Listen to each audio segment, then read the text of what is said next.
नमस्कार दोस्तों एक बार फिर से स्वागत है आपका अपना channel A to Z repairing में। दोस्तों ये हमारे पास बजाज कंपनी का मिक्सर ग्राइंडर आया हुआ है रिपेयरिंग के लिए। और इसमें फॉल्ट क्या है कि जब मैं इसको चालू करता हूँ तो स्पीड कम देता है, कभी कभी नहीं चलता है, मतलब कि छोड़ के स्पीड देता है, लगेगा कि ये चल रहा है, फिर जो है लाइन छोड़ देता है, फिर चलेगा इस तरह। तो अभी मैं इसमें लाइन दिया हूँ और जब मैं इसको चालू कर रहा हूँ तो देख सकते हैं अभी कुछ भी नहीं चल रहा है। और जब ये मिक्सर ग्राइंडर मेरे पास आया हुआ था तो चल रहा था और छोड़ के चल रहा था, लेकिन अभी बिल्कुल नहीं चल रहा है। तो आज के इस वीडियो में मैं आपको रिपेयर करके दिखाने वाला हूं। तो वीडियो को शुरू करने से पहले मेरा आप लोगों से एक छोटा सा रिक्वेस्ट है कि यदि आपको हमारा वीडियो अच्छा लगता हो तो प्लीज़ हमारे वीडियो को लाइक कर ले और हमारे चैनल को सब्सक्राइब कर ले। और दोस्तों यदि आप हमारे चैनल को सब्सक्राइब कर लिए होंगे तो आपका बहुत बहुत धन्यवाद। तो आपका समय को वेस्ट किए बिना चलिए वीडियो को शुरू करते हैं।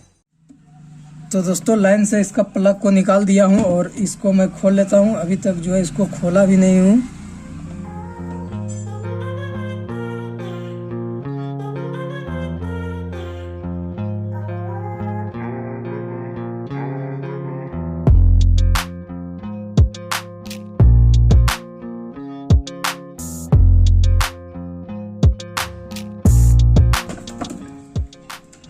तो दोस्तों इसका ढक्कन को खोलने के बाद में सबसे पहले हम इसका जो एसी लीड है इसको चेक करेंगे। तो एसी लीड को चेक करने के लिए मीटर को जो है यहाँ पे सेट करेंगे बीप रेंज में, जिसे कंटिन्यूटी रेंज भी कहते हैं। तो चलिए ये वायर को चेक कर लेते हैं। देखिए ये वायर आया हुआ है, एक वायर यहाँ पे। तो देखिए ये वायर यहाँ पे आया हुआ है और ये वाला जो वायर है वो गया हुआ है, देखिए यहाँ पे आया हुआ है इस पिन पे। तो देखिए ये वायर हमारा ओके है। इसके बाद में ये स्विच को चेक कर लेंगे, ओवरलोड स्विच है। देखिए ये ओवरलोड स्विच भी हमारा ठीक है, ये वाला स्विच। अब जो है तीसरा स्टेप में आपको यहाँ पे दो कार्बन होता है, ये कार्बन को चेक करना है। तो ये कार्बन को चेक करने के लिए यहाँ पे लॉक है, ये लॉक को थोड़ा सा सीधा करेंगे, मैं दिखा रहा हूँ जूम करके। देखिए ये लॉक को मैंने अभी सीधा किया था, ये इस तरह से मुड़ा हुआ रहता है। और ये लॉक को सीधा करने के बाद में इसको इस तरह से खींच लेंगे और यहाँ पे जो है इसको इस तरह से पकड़ करके निकालेंगे। तो देखिए ये कार्बन जो है हमारा इधर का इतना सा कार्बन बचा हुआ है, तो इतना से चलना चाहिए, इसका प्रॉब्लम नहीं होगा। तो एक कार्बन इधर भी है, तो इधर वाला कार्बन को भी खोल लेते हैं। दोनों कार्बन सही होना ज़रूरी होता है। तो देखिए यहाँ पे जो मुड़ा हुआ लॉक है इसको हाथ से इस तरह सीधा कर लेंगे और इसको खींच लेंगे।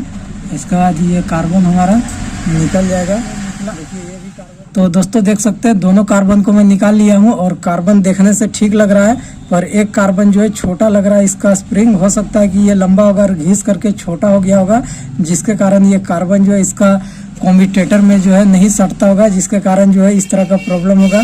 हालांकि इसका कार्बन जो है वो बहुत ज़्यादा घिसा हुआ नहीं है, पर छोटा है और स्प्रिंग भी देख सकते हैं काम नहीं कर रहा है। तो चलिए देख लेते हैं बदल के। तो दोस्तों ये दो कार्बन हमारे पास है, देख सकते हैं। और ये दोनों कार्बन का जो साइज है ये सेम है, देख सकते हैं। लेकिन ये पत्ती का साइज जो है ज़्यादा चौड़ा है। तो क्या करेंगे, ये पत्ती को काट करके और ये पत्ती को काट करके एक दूसरे के जगह पे लगा देंगे, यानी कि इसमें पुराना वाला पत्ती को ही लगाएंगे।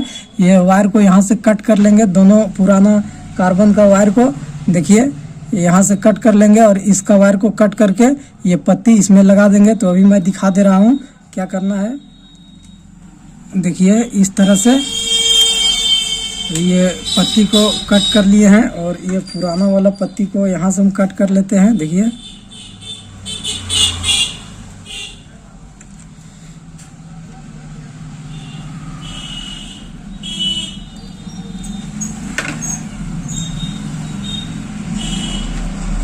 देखिए और ये पुराना वाला पत्ती जो है इसमें हम लगा देते हैं।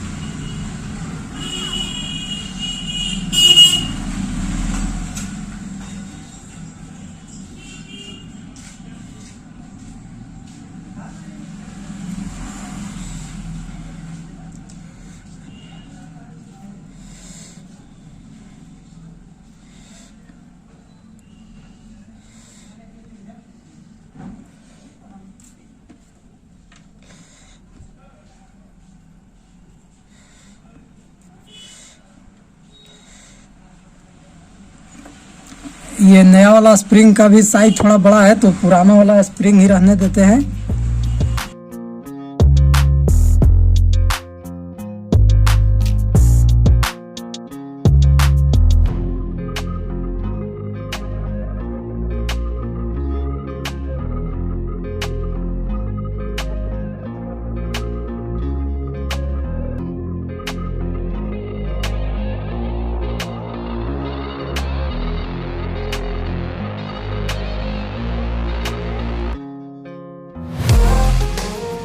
देखिए इस तरह से जो है सेटिंग कर लेना है। इसी तरह हम दूसरा कार्बन को भी सेटिंग कर लेते हैं। देखिए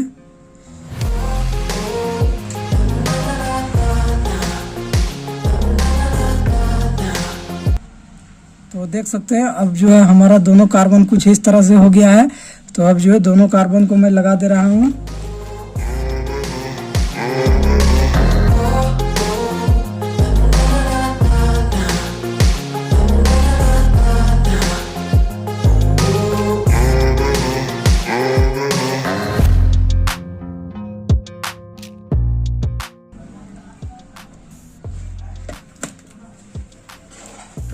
तो दोनों कार्बन मेरा डल चुका है और अब जो है इसमें लाइन दे करके मैं एक बार चेक कर लेता हूँ कि हमारा जो प्रॉब्लम था वो ठीक हुआ है कि नहीं।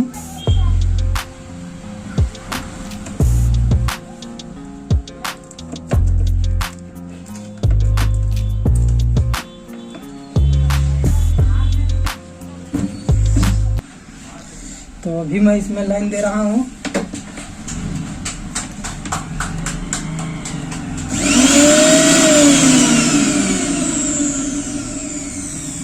तो अभी मैं इसमें लाइन दे दिया हूँ और दोबारा से मैं आपको चेक करके दिखा रहा हूँ।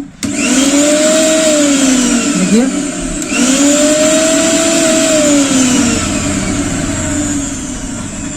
जो हमारा प्रॉब्लम था वो इसका कार्बन से था।